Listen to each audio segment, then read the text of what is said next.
मिल ही जाएगी भटकते हुए ही सही, गुमराह तो वो लोग हैं जो घरों से अभी निकले ही नहीं। नमस्कार दोस्तों, मैं आरटीवी लाइव न्यूज से आपका दोस्त अनूप बहुत बहुत स्वागत करता हूं अपने एक खास प्रोग्राम में जिसका नाम है जिंदगी का सफर। दोस्तों, जिंदगी के सफर में बहुत सारे मुकाम आते हैं, कभी खुशी के पल आते हैं, कभी गम के पल आते हैं, लेकिन कहते हैं कि जो व्यक्ति जिंदगी को जिंदा दिली के साथ जीता है वही व्यक्ति कुछ अलग कहलाता है। और इस प्रोग्राम में आज हम आपको ऐसी ही शख्सियत से मिलवाने वाले हैं जो किसी परिचय के मोहताज नहीं है। हम आपके लिए लेकर आए हैं एक बहुत ही खास जाना माना नाम। उनका नाम है कुलदीप शर्मा जी। बहुत बहुत स्वागत है सर आपका हमारे प्रोग्राम में। थोड़ा सा सर आप अपने बारे में बताइए। देखो, जन्म मेरा जिला कांगड़ा, हिमाचल प्रदेश के नगरोटा विधानसभा क्षेत्र में एक बाबा बड़ो नामक तहसील है। उस तहसील के अंतर्गत जगणी गांव आता है जी। सन 1971 में 2 जुलाई को मेरा जन्म एक जगणी गांव, एक छोटा सा बहुत पिछड़ा हुआ गांव है जिसमें मेरा जन्म हुआ। और वहीं से मैंने ज़िंदगी का सफ़र शुरू किया, वहीं से मैंने ज़िंदगी में खेलना शुरू किया। जो अक्सर हम पिताजी से सुनते थे जी, वो इंडियन आर्मी से रिटायर्ड आए हुए थे। उन्होंने देश की सेवा की, भारत माता की रक्षा की। जब बच्चा पैदा होता है तो माँ बाप उसको उंगली से पकड़ कर चलना सिखाते हैं। तो मेरे माँ बाप ने जी, जन्म से ही मुझे देशभक्ति का जज्बा, समाज सेवा का जज्बा, राष्ट्र सेवा का जज्बा ये ठोक ठोक कर जो है हमारे अंदर भर दिया। जी सर, बहुत खूब कहा आपने।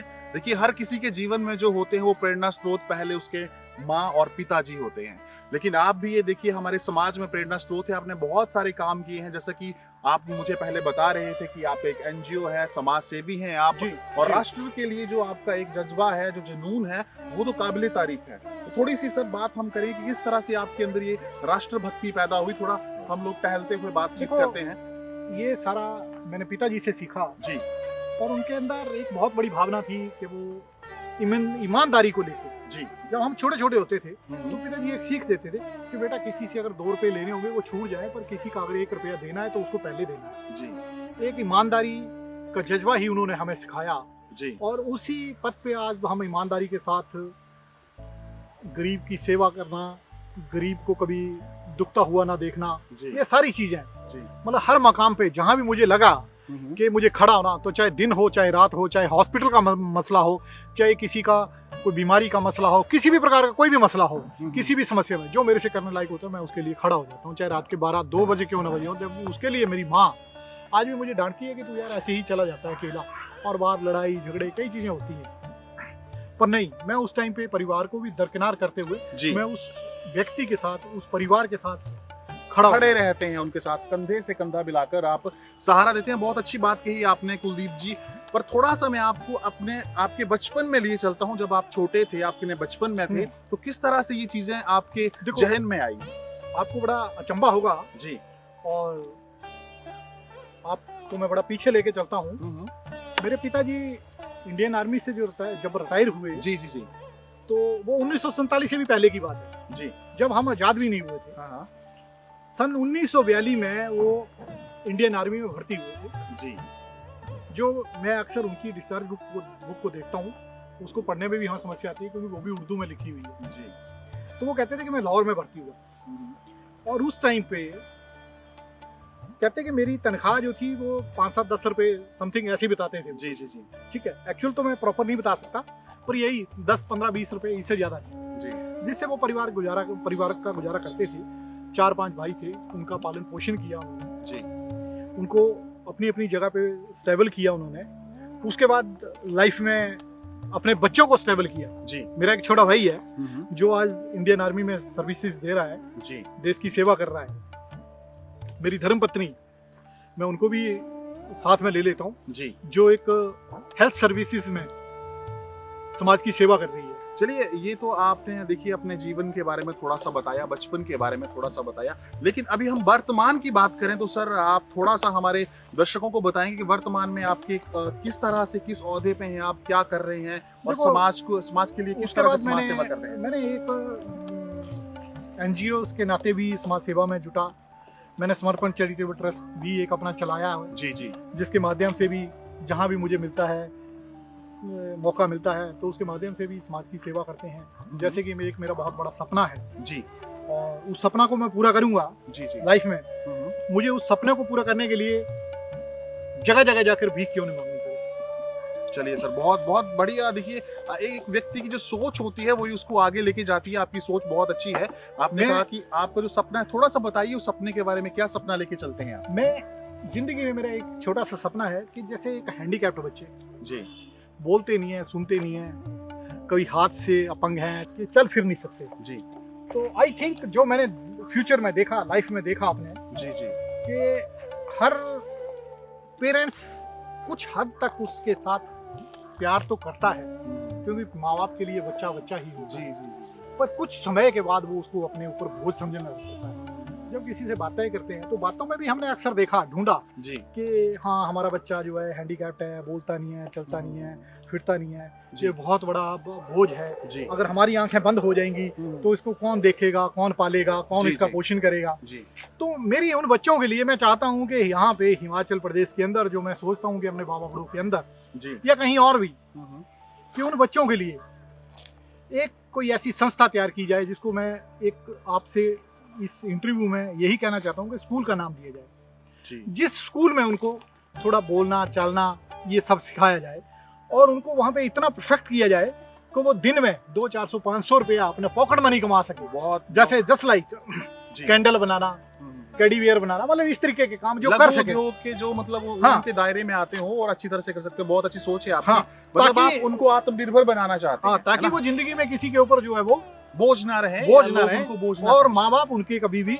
उनको बोझ ना समझे। जी तो मेरी ये बहुत बड़ी सोच है और उसके लिए एक बहुत बड़ी सोच है मेरी कि उसके लिए मेरे साथ मैं अपने फ्रेंड सर्कल में भी बात करता हूँ। जी जैसे मान लो आपके देव जी हैं जी जो चैनल चलाते हैं, मैंने कई बार इनसे भी चर्चा करी। जी मैं चाहता हूँ कि उसके लिए एक हॉस्टल बनाया जाए जी और उन बच्चों के लिए खाना पीना भी वहीं पे फ्री दिया जाए। जब वो अपने पैरों पे स्टैंड होने लायक, अपने वो रोजी रोटी कमाने लायक हो जाए, तब उसको घर सौंपा जाए जी और तब तक की लायबिलिटी जो हमारे ऊपर हो और हम उस लायबिलिटी को पूरा लें, चाहे उसके लिए हमें कुछ भी करना पड़े। चलिए सर, बहुत बहुत बढ़िया सपना है आपका। देखिए, ऐसे सपने हम यही दुआ करेंगे कि हर इंसान के हों। हमारा जो ये जो प्रोग्राम है वो देखिए जिंदगी का सफर है, तो सफर में आपके हम सफर भी रहे हैं। जैसे आप बता रहे थे कि मैडम भी इस वक्त जो है वो हेल्थ हाँ, के स्वास्थ्य डिपार्टमेंट में काम सेवाएं करते समाज हैं। सेवा कर रही है, स्वास्थ्य सेवा के माध्यम से। जी। अभी भी कोविड के तहत उन्होंने काफी वो डोर टू डोर सर्वे करना, जी लोगों से मिलना, इस प्रकार का चलता था उनका। वो डिपार्टमेंटली गवर्नमेंट के इसका था।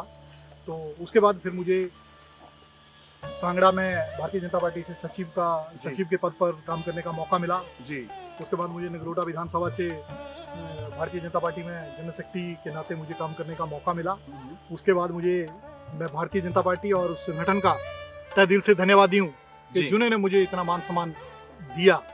और पर मैं आपसे एक और क्वेश्चन ये पूछना चाहता हूँ कि आपकी जिंदगी में कोई ऐसा पल आया हो जब आप बहुत खुशी हुए हो, और कोई ऐसा पल हो जब आप थोड़े से द्रवित हुए हो, दुखी हुए हो? ऐसा है, इस तरह के पल अगर आप जिंदगी में शेयर उतार करना चढ़ाव चाहें। आते रहे, जी ये कोई बड़ी बात नहीं है। जी अगर उतार चढ़ाव आए कोई तो खास पल सर, कोई ऐसा भी कुछ हमारे नहीं है। हमारे दोस्तों के लिए तो आप बताएं। मेरे लिए सबसे बड़ी बात यही है कि मैं अगर आपसे बताऊं तो जो संगठन ने मुझ पर इतना बड़ा विश्वास करके जी मेरे ऊपर जिम्मेवारी एक से एक बढ़ के देता है संगठन, जी मैं उसके लिए संगठन का बहुत तहे दिल से धन्यवाद करता हूँ कि जिन्होंने इस छोटे से कार्यकर्ता के ऊपर ये सारी चीज़ें पर इतना बड़ा विश्वास किया।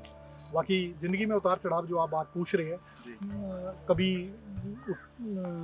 चढ़ाव भी आते हैं, कभी उतार भी आते हैं, तो उसमें आदमी को जो है वो ये नहीं होना चाहिए। उसके हाल ही में मैं आपको बताऊं कि जब मुझे ये मौका मिला और ये दायित्व मिला डॉक्टर श्यामा प्रसाद मुखर्जी का जी राष्ट्रीय विचार मंच पे, तो एक दिन अचानक मुझे एक टेलीफोन आया। आई थिंक मेरे को 10-15 दिन इसको मिले हुए थे, तो एक दिन अचानक मेरे को टेलीफोन आया जी कि मैं ऐसे ऐसे फलानी जगह से बोल रहा हूँ, ये मेरा नाम है और मैं डॉक्टर श्यामा प्रसाद मुखर्जी राष्ट्रीय विचार मंच के अध्यक्ष से बात कर रहा हूँ। जी मैं कहा जी बोल रहा हूँ, बताइए आप। कहते मुझे आपसे मिलना है। तो उन्होंने अपनी उम्र लगभग 84-85 साल बताई। जी तो मैंने उनको कहा कि बाबा जी आपने आना नहीं है, इतनी उम्र आपकी, आप मेरे पिता तुल्य हैं, जी। आपको आना नहीं है। और मेरे को जैसे समय लगा मैं आपके पास आया। जी जी एक दिन मैं उस रास्ते से गुजर रहा था, मैंने टेलीफोन किया, उन्होंने मेरा टेलीफोन सुना। मैं उनके घर में, उन्होंने मेरा, खड़े हो गए बेचारे सड़क के किनारे, 85 साल के बुजुर्ग, जी जी तो मेरे पिता तुल्य है और साथ में उनकी धर्मपत्नी है। जी। तो सड़क पे खड़े हो गए और अंदर ले गए, चाय पिलाई उन्होंने मुझे। जी। तो शायद आई थिंक मेरे साथ उस दिन ये अभी आपके साथ जो लड़का यहाँ पे दिख रहे थे आप, जी, ये जी, भी जी। था, एक हाँ जी, दो तीन जी, लड़के जी। और थे। तो उन्होंने मेरे को कहा कि मेरा जिंदगी का एक सपना है। अब आपने मेरे से पूछा कि आप किस प्रकार के काम करना चाहते हैं, किस प्रकार की प्रेरणा देना चाहते हैं, तो मैं जस्टली आपको वो बताने जा रहा हूँ। जी। तो मेरा एक सपना है। मैं कहा आप खुल के बात करिए, आप मेरे पिता तुल्य हैं, आप खुल के बात करिए। उन्होंने कहा कि जब 1953 में डॉक्टर श्यामा प्रसाद मुखर्जी लखनपुर जे के बॉर्डर पर आए थे, जब उन्हें गिरफ्तार कर लिया था, तो मैं 14 वर्ष का उनके साथ। जी चलिए, बहुत बहुत बढ़िया बात। और एक महीने के बाद जब वो खबर लगती है कि उनको मृत घोषित कर दिया गया, तो मैं एक हॉस्पिटल बनाना चाहता हूँ। जी। उनका देखना सपना अपना कि मैं एक हॉस्पिटल बनाना चाहता हूँ जिसका लाइफ में उसका नाम जो है वो डॉक्टर श्यामा प्रसाद मुखर्जी हो। जी। तो मैंने कहा कोई बात नहीं चाचा, इसके लिए बात करेंगे। चलो, मैंने अपने शिष्य मित्र से बात करी, तो उन्होंने मेरे को आश्वासन दिया। जी। लॉकडाउन के वजह से मैं वहाँ जा नहीं पाया, अभी रिसेंटली मैं दिल्ली जा रहा हूँ। जी। मैं इस बात को, उन्होंने मेरे को आश्वासन दिया कि ये काम होगा। उसके लिए हमने स्केच भी तैयार करवाया उनको, और उसके लिए वो अपनी 50 कनाल भूमि दान में देना चाहते हैं। और उनका एक सपना है कि मैं एक हिमाचल के अंदर कैंसर हॉस्पिटल बनाऊं। चलिए, बहुत बहुत अच्छी बात कही आपने। देखिए, ऐसे तो ऐसे ऐसे मकान मेरे को समाज मिले। में तो बिल्कुल देखो, ऐसे ऐसे लोग हैं जिनकी वजह से शायद ये समाज चल रहा है। हाँ, और तो मैं प्रगति कर रहा है। आपको आज अपनी जी। बात बता रहा हूँ। तो आपने मेरे से पूछा कि आप समाज में किस प्रकार की सेवाएं देना चाहते हैं, क्या करना चाहते हैं, तो मैंने आपको बता दिया। मतलब इस प्रकार का जो भी हो, मेरे को जिससे मेरे समाज को, मेरी जनता को, मेरे प्यारे प्रदेशवासियों को जी। लाभ मिल सके, मैं उसके लिए हर वक्त तत्पर पे खड़ा हूँ। और मुझे उसके लिए अपने प्राणों की आहुति भी देनी पड़े, जी। तो मैं उसके लिए भी पीछे नहीं हटने वाला। चलिए सर, बहुत बहुत बढ़िया लगा आपसे बात करके। लेकिन चलते चलते एक छोटा सा संदेश हमारे युवा वर्ग के लिए, युवा पीढ़ी के लिए, और जितने भी हमारे इस वक्त दर्शक देख रहे हैं आपको, उनके लिए एक छोटा सा संदेश आपकी तरफ से हो जाए तो बहुत बढ़िया। चलो, युवाओं के लिए तो हम इतना ही कह सकते हैं जी। कि अच्छे मार्गदर्शन पे चलो, अपने माँ बाप का कहना मानिए, जी। बुजुर्गों का कहना मानिए, जी। नशे की लत में ना जाइए। जी। ठीक है, यही मेरा सबसे बड़ा संदेश है। तो और एक अच्छे कार्य में जाइए कि आजकल के जो युवा हैं वो आपको देखने में मिल रहा होगा कि नशे की सड़कों पे- गर्त में सड़कों पे घूम रहे हैं। हाँ, तो मेरा यही रोजगार रहेगा है, कि जितना भी हो कि वो इस चीज से दूर रहें। और ये नशा आपको, ये तो उन लोगों से पूछिए जी। जिस परिवार का बच्चा जो है नशे की लत में चला गया है, ये उस परिवार से जानिए कि उनके दिल पे क्या गुजरती है। उनका दर्द क्या है। जी। जी, तो बस उनके लिए तो इतना ही है कि सही मार्गदर्शन अपनाए, सही मार्गदर्शन पढ़ाई करो, अच्छे आगे बढ़ो। जी। ठीक है, चलिए, बहुत बहुत धन्यवाद आपका, आपने समय दिया हमारे RTV के लिए, और बहुत शुक्रिया आपका। आप हमारे यहाँ हमारे साथ इतनी अच्छी बातचीत दी, और यकीनन हमारे दोस्तों को ये बहुत ही लाभान्वित होंगे आपके विचारों से। सर, बहुत बहुत शुक्रिया आपका, बहुत बहुत धन्यवाद। जी धन्यवाद। जी धन्यवाद। तो दोस्तों, ये थे आज हमारे साथ कुलदीप शर्मा जी, और जिंदगी का सफर ये कार्यक्रम है, और यकीनन ये सफर ऐसे ही बढ़ता रहेगा। और हम आपको बता दें कि आप हमारे जो चैनल है इसको सब्सक्राइब कीजिए और लाइक कीजिए, शेयर कीजिए, और इस तरह का जो ये हमारा कार्यक्रम है आपको यूं ही देखने को मिलता रहेगा। मैं यकीन करता हूं कि आपको ये बहुत पसंद आया होगा, और अगली कड़ी में हम आपके साथ फिर जुड़ेंगे। तब तक के लिए जिंदगी के सफर कार्यक्रम के हम सफर अनूप को इजाजत दीजिए। नमस्कार।